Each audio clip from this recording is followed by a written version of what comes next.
राजा आता झालं गेलं विसरून जा. आता आपला तरस बाजूला ठेवू, पोरीला कसं बाहेर आणायचं हे बघ. अरे मला ठाव आहे रे, पण ही काळजी काय सपना बघ. माझं मन मला खात आहे. आता कसली काळजी तुझं मन खातंय रे? आता पोरीचं लगीन कसं होणार मला तर काय बी कळणं झालंय बघ. अरे पर आता देवासंग लगीन करून द्यायचं ठरलंय ना व. मग कसली काळजी करतोस? अरे देव आहेत ते, त्यास ती समट ठाव असल. पर काय हा राजा बोल की. अरे मनात काय बी ठेवू नगस.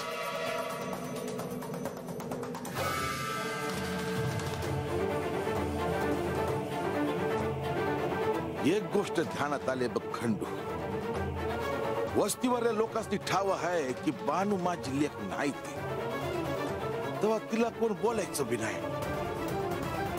पण आता बानूलाच ठाव आहे म्हणल्यावर वस्तीवरली लोक तिच्या मोर बोलायला बी कमी करणार नाहीत.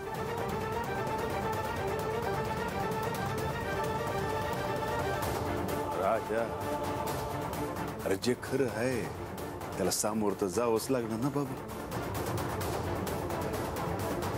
अरे होय की, पण समजा हे ठाव तर हे कुठं कोण आला, तिचा बाग कोण आहे हे बी समजना झालंय बघ. कोणतरी मोठं देव आहेत एवढं समजलंय मला. आणि कुणी बी असलं तरी त्याने बी बाजूला सोडूनच दिलेली आहे. आणि मग अरे अशा पोरीशी लगीन करायला कोण तयार होईल र? अरे पर देवासंग लगीन करायचं म्हटल्यावर आता कशा पण विचार करतोस तू? पण घटकाभर असं समज की देवासने समज ठाव नाही, आणि हे कळाल्यावर त्यांनी माझ्या पोरीशी लगीन केलं नाही तर. राजा अरे देवा मोर समधे सारखेच की रे. अरे त्यांच्या मोर कोण उजव कोण डाव असं नसतं. देवाच्या मनात असेल ना तर तसंच होईल.